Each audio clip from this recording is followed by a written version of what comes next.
नहीं please Satpal Singh Satti ji, I have to finish the debate at 4 o'clock.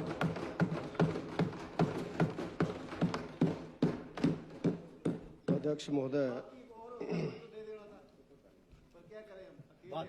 Time बच जाए तो माननीय अभी 4 बजे मुख्यमंत्री जी ने 17 मार्च को जो अध्यक्ष महोदय बजट प्रस्तुत किया, उस बजट पर बोलने के लिए आपने मुझे समय दिया, मैं आपका बहुत बहुत धन्यवाद करता हूं। अध्यक्ष महोदय, जब माननीय मुख्यमंत्री जी बजट पेश कर रहे थे तो उस समय उन्होंने जो मूल बातें थी उनके ऊपर काफ़ी पन्ने बदलने के बाद उन बातों के ऊपर वो आए। शुरुआती बातें उनकी हमारे प्रदेश में जो पूर्व में भारतीय जनता पार्टी की सरकार जयराम ठाकुर जी के नेतृत्व में चली, उस सरकार को कोसने के लिए उन्होंने काफ़ी समय उसके ऊपर जाया किया, जो शायद ज़रूरत नहीं थी। उसी के नाते उन्होंने काफ़ी पन्ने भी उसके ऊपर लिखे, इसके अंदर जो मैंने बजट के अंदर पढ़ा। और उसके साथ साथ दूसरा विषय उनका जो पब्लिक मीटिंग में भी रहता है कि केंद्र सरकार हमें कोई सहयोग नहीं कर रही है, यानी अपनी गलतियों को छुपाने के लिए वो हमेशा भाजपा की पूर्व की प्रदेश सरकार और केंद्र की वर्तमान सरकार को दोष देते हैं, जो कि बिल्कुल गलत है। मुख्यमंत्री जी का कहना यह है कि हजारों करोड़ रुपए का जो देनदारियां हैं वो पूर्व में जयराम ठाकुर जी की गवर्नमेंट हमें दे करके गई है। उसके बारे में हमारे पूर्व मुख्यमंत्री और लोकसभा अपने विपक्ष के नेता जयराम ठाकुर जी ने भी बड़े विस्तार से बताया कि किस किस समय पर लोन लिया गया, किस किस समय पर जरूरत पड़ी, और हर सरकार ने 1993 से शुरू हुए उस लोन को आगे बढ़ाया। और ठाकुर साहब ने यह भी बताया कि जिस समय वो स्वयं सत्ता के अंदर आए थे उस समय कितना लोन प्रदेश की गवर्नमेंट छोड़ करके गई थी, कांग्रेस की गवर्नमेंट। और कभी भी उन्होंने 5 साल में जो रोना नहीं रोया कि पूर्व सरकार ने इतना लोन लिया तो अब मैं क्या करूं। तो उसके कारण मुझे लगता है कि मुख्यमंत्री जी को भी अब ये छोड़ देना चाहिए, क्योंकि 2.25 साल हो गए। अब अपनी बातों के ऊपर लड़ाई लड़नी चाहिए, अपनी ताकत के ऊपर लड़ाई लड़नी चाहिए।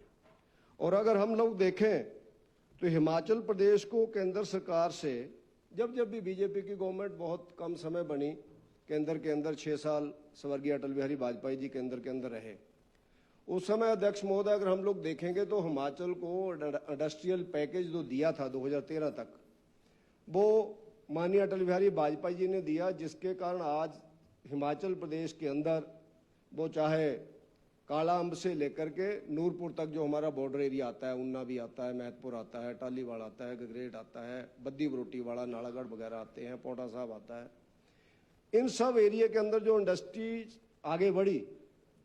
पहले जो शायद कंसेप्ट नहीं था कि हिमाचल में इंडस्ट्रीज आ सकती है, तो उस पैकेज के कारण इंडस्ट्री आई। आज अगर लाखों लोगों को डायरेक्ट इनडायरेक्ट रोजगार मिल रहा है तो मुझे लगता है कि उसका श्रेय अगर किसी को जाता है तो उस समय के प्रधानमंत्री अटल बिहारी वाजपेयी जी को वो श्रेय उस समय का जाता है।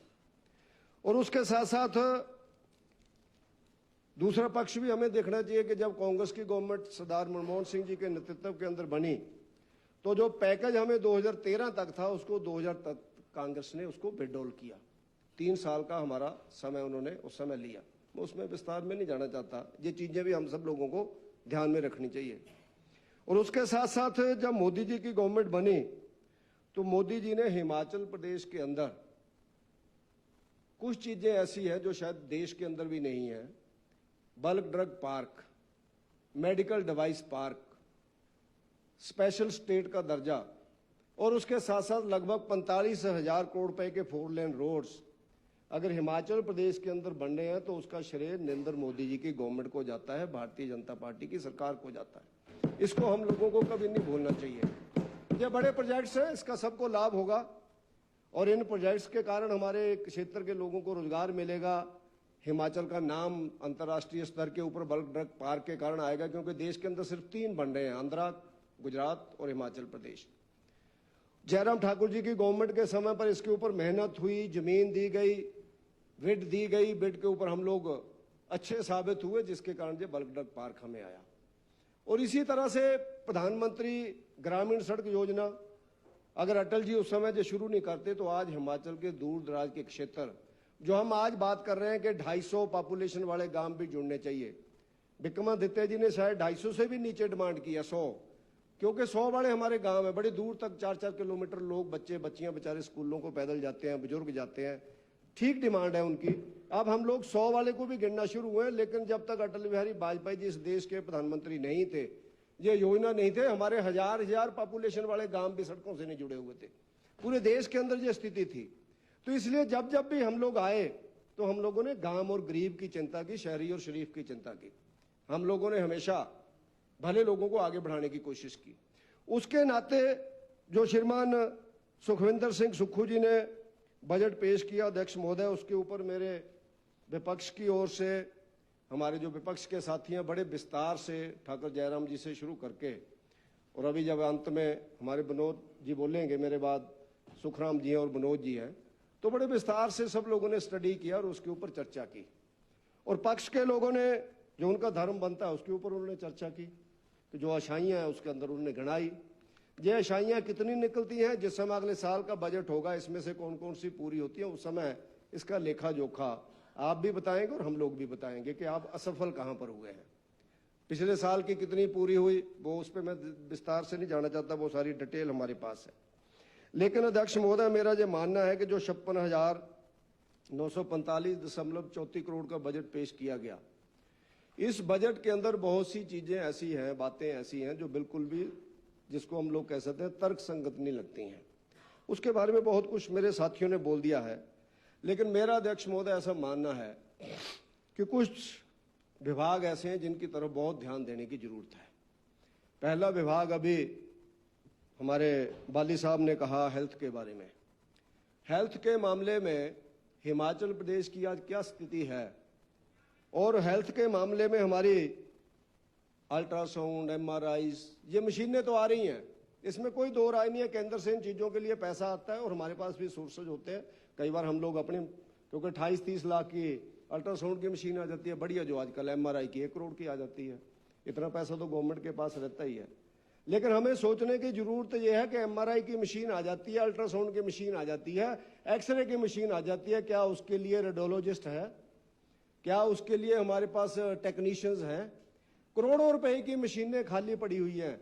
हिमाचल प्रदेश के अंदर कोरोना काल में 1000 वेंटिलेटर आए।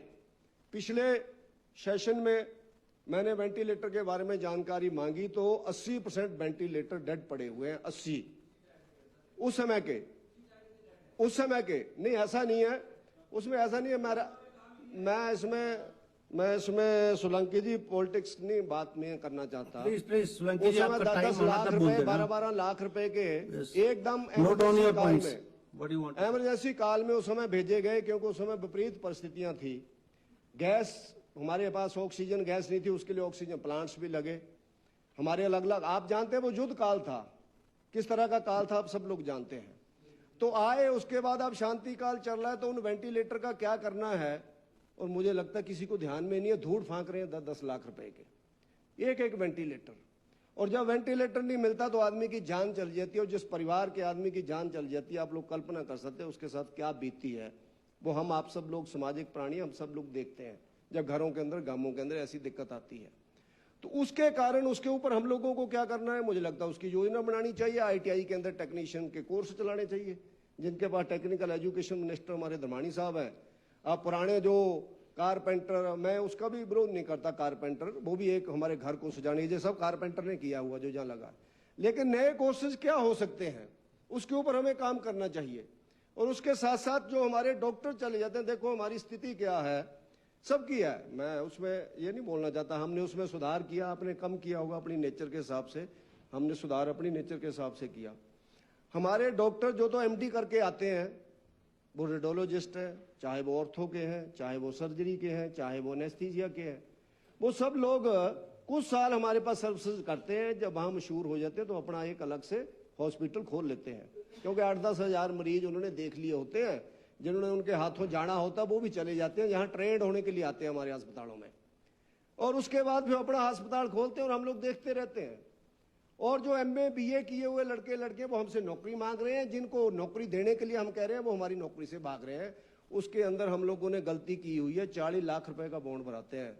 अध्यक्ष महोदय, बड़े बड़े प्राइवेट हॉस्पिटल जो उनको 40 लाख पकड़ाते हैं, वो कहते हैं गवर्नमेंट के मत्थे में मार, तू जहां करके नौकरी ज्वाइन कर। हम क्यों नहीं आज तक उनका 5 करोड़ का 10 करोड़ का बॉन्ड भराते हैं? जितना पैसा हमारा लगा है हम उससे 5 करोड़ रुपया वापस तो ले कम से कम।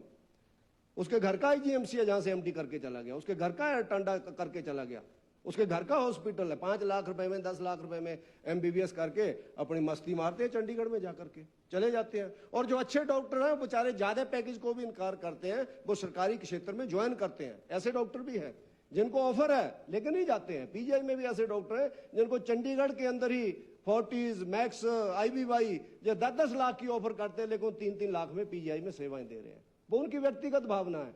अगर किसी की व्यक्तिगत भावना गलत है तो प्रशासन इसीलिए होते हैं, सरकारें इसीलिए होती हैं कि उसकी नीतियां क्या है। क्यों नहीं हम लोग उनसे बॉन्ड भराते हैं, क्यों नहीं हम उनसे पैसा लेते हैं? जिसके कारण हम आप लोगों को सुनना पड़ता है कि मशीन खड़ी है लेकिन डॉक्टर नहीं है, फ्रंट पेज पे न्यूज लगती है। उसमें सुधार करने की जरूरत है। इसी तरह से दवाइयों का मैं मामला देखूं अध्यक्ष महोदय, 1-1, 2-2 दुकानें हॉस्पिटल के अंदर, कब जाए वहां पर लोगों का? वहीं से दवाई लेनी पड़ेगी। वो महीने का 10-10 लाख रुपया कमाते हैं, क्यों नहीं हम लोग दुकानों की संख्या बढ़ाते हैं हॉस्पिटल के अंदर? क्या दिक्कत है? 10 लोग कमाएंगे, अभी 4 लोग कमा रहे होंगे। उनको हम लोगों को दवाइयों के माफिया लोग बैठ गए हैं। ऊना हेडक्वार्टर के अंदर दवाइयां वो लिखी जाती हैं जो 2 व्यक्ति सुबह बैठ जाते हैं, शाम तक डॉक्टर वो ही लिखते हैं। जन औषधि की दवाइयां नहीं लिखता है कोई भी, जो माननीय प्रधानमंत्री नरेंद्र मोदी जी ने शुरू की है कि जन औषधि की दवाइयां 50, 60, 70% सस्ती हैं। मोदी जी ने जो स्टंट 1.25 लाख का पड़ता था उसको 40,000 रुपए में डलवाना शुरू कराया है, लेकिन दवाइयों के माफिया को हम लोग समाप्त नहीं कर पा रहे हैं। क्योंकि जो लालच होता है, इजी मनी आती है, उसके कारण हम लोग उनको रोक नहीं पाते हैं। तो मेरा हेल्थ की दृष्टि से ये मानना रहेगा कि इन सब मामले में हम सब लोगों को अच्छी पॉलिसी को आगे बढ़ाना चाहिए। जयराम ठाकुर जी ने अच्छी पॉलिसी की थी आयुष्मान भारत के बाद हिम केयर। मैं ऐसा नहीं मानता, सुक्खू जी को हिम केयर, हिम मीन्स बर्फ का प्रदेश, पहाड़ी क्षेत्र की केयर करने वाली योजना हिम केयर। सुक्खू जी को लगता है हिम केयर, जयराम जी ने कोई जय केयर तो रखा नहीं उसका नाम, अगर उनको लगता है इसका सुख केयर नाम रख लो, हम कौन सा इनकार कर रहे हैं? लोगों वो भी सुख का केयर करने वाली योजना होगी। आप सुख का केयर हो जाएगा तो भी सुक्खू जी का नाम भी आ जाएगा, और केयर से सुख ही मिलता है हमेशा, दुख तो मिलता नहीं है। लेकिन योजना को लागू तो करो, इसमें भी कोई दो राय नहीं है। हमारे एरिया में हमने भी देखा प्राइवेट हॉस्पिटल के लोगों ने इसमें धज्जियां उड़ा दी, सत्यानाश की इन्होंने। लेकिन उसमें ऐसा नहीं होता जो जैसा किसी ने कल परसों भी कहा था कि अगर खिंद में जूं पड़ जाए तो पूरे खिंद को आग नहीं लगानी होती। इन्होंने तो मंजा ही जला दिया, साथ में खिंद ही नहीं फूका, मंजे को आग लगा दी, हिमकेयर ही बंद कर दिया। क्यों कालिया साहब? ऐसे नहीं होता कि मंजे के नीचे आग लगाओ, जूं को निकालो और मारो, यही तो टेक्निक होती है लीडर्स की। लेकिन सुक्खू जी ने तो सारा बंद ही कर दिया। मुझे लगता है इसमें सुधार करना चाहिए अध्यक्ष महोदय। मैं सुझाव के साथ साथ गलतियां क्या है उसको बताऊंगा। बजट पढ़ लिया इन्होंने, सबने आंकड़े पढ़ लिए। उसके साथ साथ अध्यक्ष महोदय, दूसरा विषय है हिमाचल प्रदेश में लॉ एंड ऑर्डर की स्थिति का। देखो, हम गर्व के साथ छाती चौड़ी करके बोलते थे हमारा प्रदेश बड़ा सुंदर और सौंदर्य से भरपूर और ईमानदार लोगों का प्रदेश है। जैसे जैसे आप लोग पहाड़ की ओर चलते जाते हैं, अच्छे लोग, ईमानदार लोग, सुंदर लोग आप जैसे दिखाई देते हैं लोगों को। लेकिन आप देखेंगे कि आज हिमाचल प्रदेश की लॉ एंड ऑर्डर की स्थिति क्या हो गई है। मैं उसमें पॉलिटिकली आप लोग मत सोचना। कारण क्या हो गया कि हमारे एरिया में, ऊना जैसे एरिया में, हम लोग कई बार अखबार में पढ़ते थे, जब हम कॉलेज में पढ़ते थे, कि दिल्ली में महिला के गले से चेन खींच ली। हम सोचते थे कितना बेईमान आदमी है, महिला के गले में चेन खींच के ले गया। महिला से तो आदमी 4 फुट दूर रहता है कि बहन की तरह है, माँ की तरह है, लेकिन लोग दिल्ली में गले से चेन ले जाते थे। आज से 25 साल पुरानी बात मैं कर रहा हूँ, 30 साल पुरानी। आज हमारे एरिया के अंदर, इसके बॉर्डर एरिया के अंदर ही अंदर तक लोग चेन्ने तो खींच करके ले जाते ही हैं। और वो इतने बेईमान है अध्यक्ष महोदय। अब महिलाएं ने भी अच्छा किया, उसमें कोई जरूरी भी नहीं है सोना डाल करके घूमना। वो कोई मिक्स सी चेन होगी, हमारे रक्कड़ कॉलोनी में छीनी उससे। अब वो इतने बेईमान है, इतने बेशर्म है जो छीनने वाले, वो शर्माते नहीं है। पहले डरते थे, डरते भी नहीं है, अटैक करते हैं आदमी के ऊपर अगर आप ब्लेम करेंगे तो। जब उन्होंने देखा जाकर के कहीं बेचने गए होंगे, उसने कहा तू क्या ले आया? तो पित्तल है। वो बेईमान दूसरे दिन आया, उसको पता मास्टरनी वहां से पैदल जाती है, उसने उसके मुंह पे मारी, नाले के थप्पड़ मारा, कहता सोना तो असली डाल लिया करो। उसने एफआईआर लॉन्च कराई। यानी कितने बेईमान और कितने निडर लोग हैं। रक्कड़ कॉलोनी की घटना है जो हमारे सड़क की, मेन सड़क की, उसको चैन भी वापस दे गए, थप्पड़ मार के गए मोटरसाइकिल से। कि बहन जी असली सोना तो डाला करो, हमारी तो मेहनत ही बेकार चल गई। आप कल्पना करो, तो ये बेखौफ जो लोग हैं उसका परिणाम जो है चोरियां, फिरौतियां। हमारे एरिया में अध्यक्ष महोदय फोन आता लोगों को, इतने लाख रुपया पहुंचा दो, जो हम लोग बाहर सुनते थे पड़ोसी राज्यों के अंदर, मैं किसी राज्य का नाम नहीं लेना चाहता। ये फिरौतियां धीरे धीरे शुरू होती हैं, जिससे लैंड ऑर्डर बिगड़ता है। ऐसे नहीं अतीक अहमद रिक्शा चलाने वाला 1100 करोड़ का मालिक हो गया, ऐसे नहीं बन गया। किसी ने नहीं रोका, ना कांग्रेस ने रोका, ना मुलायम ने रोका, ना मायावती ने रोका। जब जोगी आया तो उसने पूरी तरह से ठोका, तब ठीक हुआ मामला, तब ठीक हुआ वहां पर मामला। ऐसे नहीं होता है।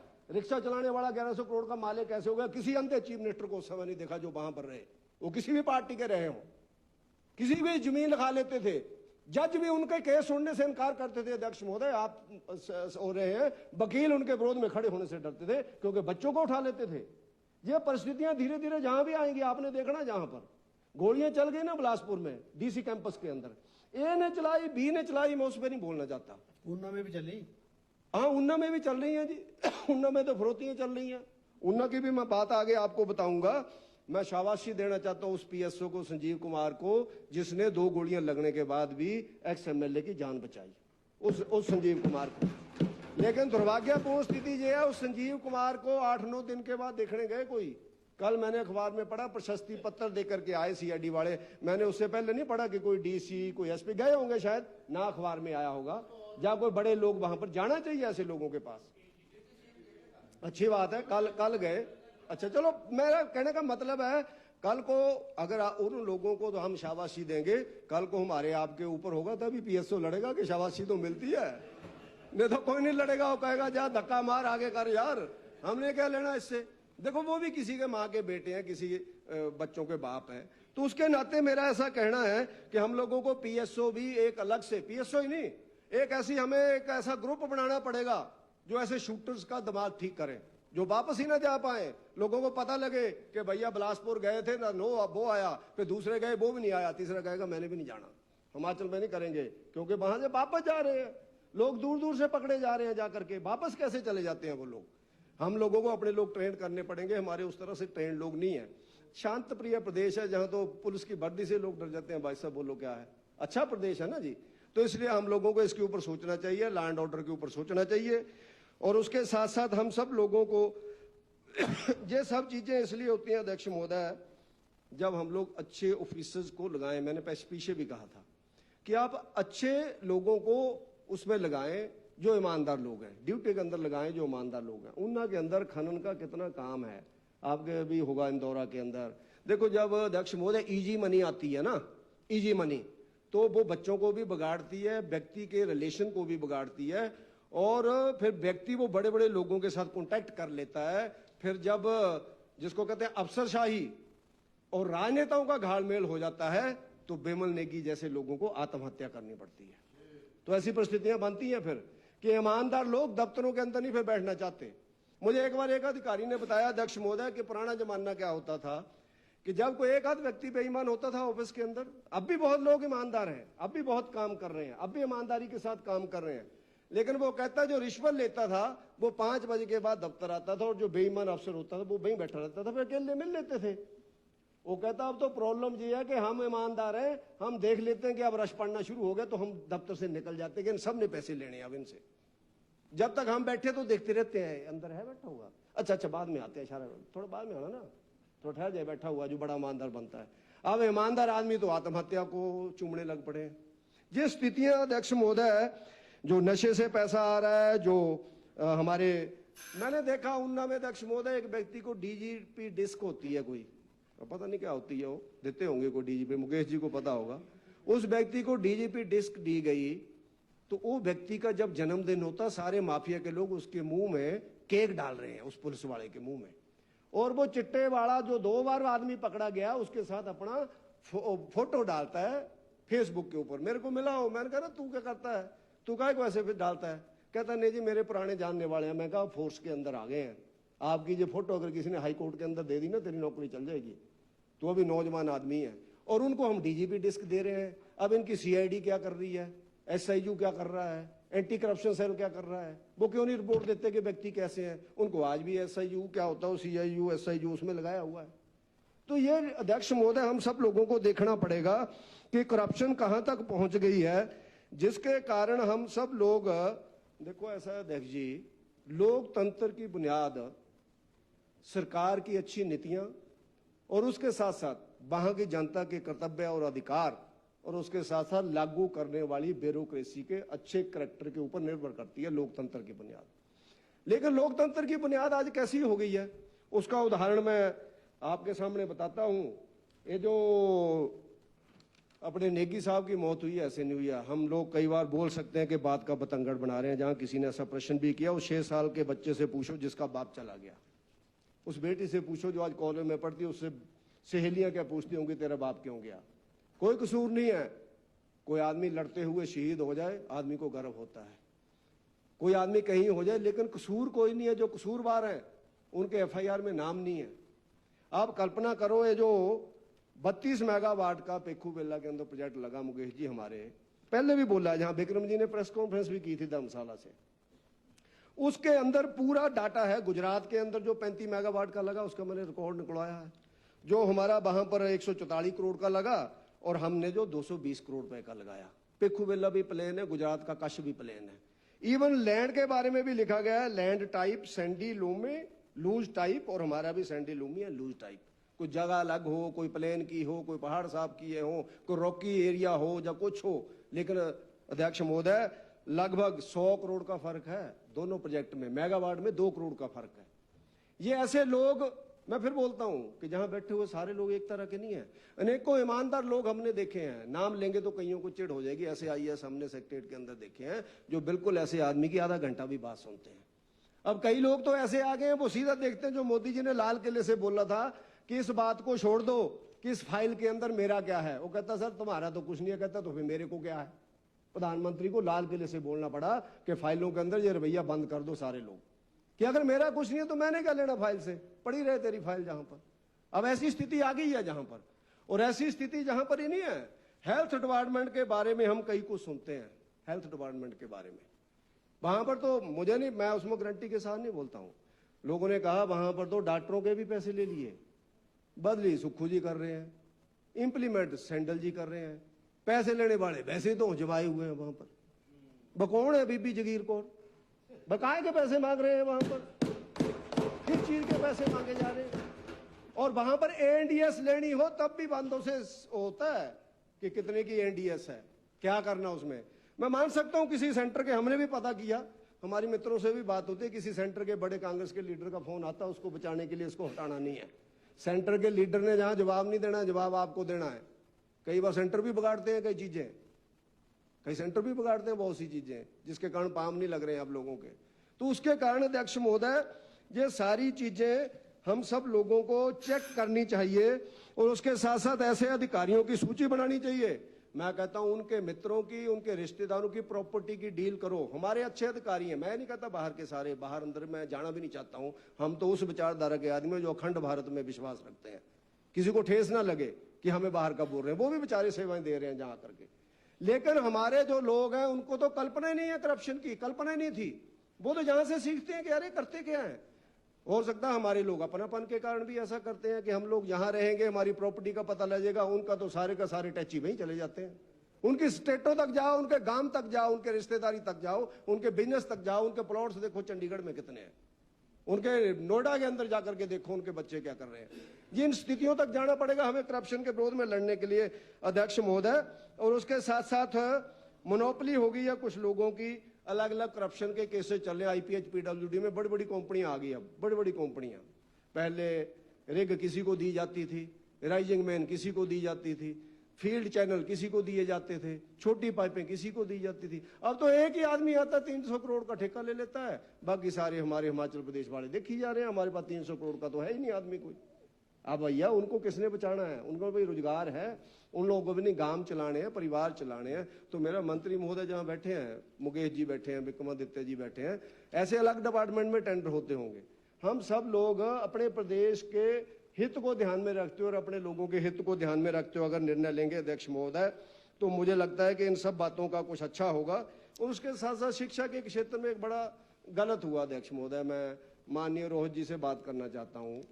श्रीमान अटल जी के नाम पर अटल वर्दी योजना शुरू की थी नितिन गडकरी जी ने और धूमल जी ने नाहन के चौगान ग्राउंड में आकर के। मैं भी उस कार्यक्रम के अंदर गया हुआ था अध्यक्ष के नाते।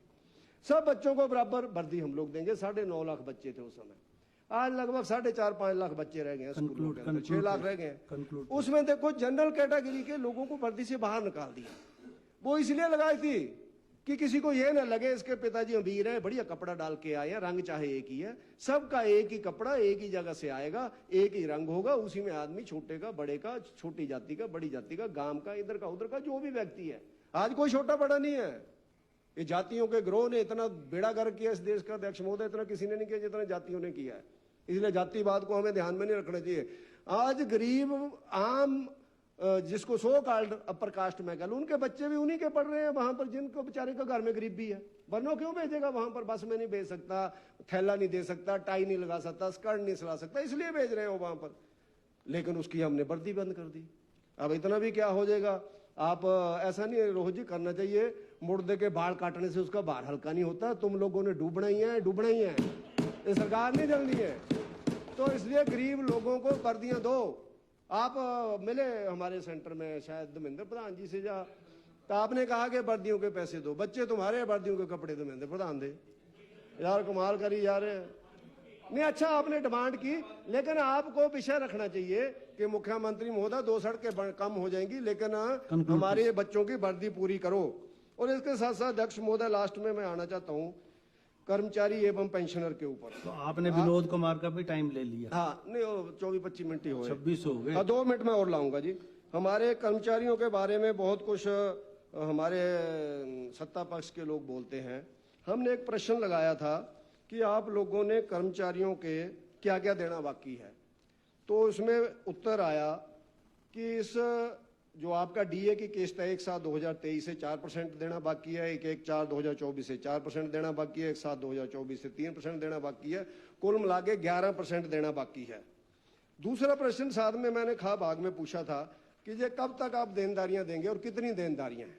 तो मैं कर्मचारियों को भी आगाह करना चाहता हूं कि इसके बारे में लिखा गया है, जो विक्रमादित्य जी बोलते थे आप बार हमें बदनाम कर रहे हैं, अब आप सुक्खू जी की गवर्नमेंट को ब्लेम करोगे, भी आपको बदनाम कर रहे हैं। इसमें पता क्या लिखा है? प्रदेश की वित्तीय स्थिति के दृष्टिगत अधिकारियों एवं कर्मचारियों को महंगाई भत्ते का एरियर का भुगतान करने में विलंब हो रहा है। वित्तीय स्थिति आप भी बोल रहे हैं, बोलना ही पड़ेगा, सच प्रश्न में तो बोलना ही पड़ेगा। हम भी बाहर ही बोलते हैं वित्तीय स्थिति बड़ी बुरी है, हालत खराब है, तो आप कहते हैं हम बदनाम कर रहे हैं। दूसरा, सरकार ने बोला कि सरकार ने वित्तीय स्थिति बेहतर करने के लिए प्रभावी कदम उठाए हैं, जब उन प्रभावी कदमों का रिजल्ट अच्छा आएगा तो आपको दे दिया जाएगा। तो बैठे रहो कर्मचारी सारे, ना कभी आएगा, क्यों ना नौ कहते हैं ना, क्या ना 9 मन तेल होगा, ना राधा नाचेगी, कुछ नहीं होगा। तो उसके कारण इनकी हालत इस तरह से अध्यक्ष महोदय कि कोई भी वर्ग आज इनसे खुश नहीं है। और ना ही इस बजट के अंदर माननीय मुख्यमंत्री सुखविंदर सिंह सुक्खू जी ने कोई, जिसको आप कहते हैं कि बेसहारा पशुओं के बारे में कोई बात नहीं की है, गौशालों के बारे में कोई बातचीत नहीं की है, और उसके साथ करुणामूलक आधार के ऊपर ठाकर जयराम जी ने 3000 लोगों को रोजगार दिया था। दृष्टिबाधित लोग इस सरकार के विरोध में धरने पे बैठे हैं, जो बेचारे आंखों से अंधे अध्यक्ष महोदय। तो इसलिए मेरा जो आग्रह रहेगा कि आउटसोर्स कर्मचारी जो 10,000 निकाल दिए, उनके बारे में कोई नीति नहीं है।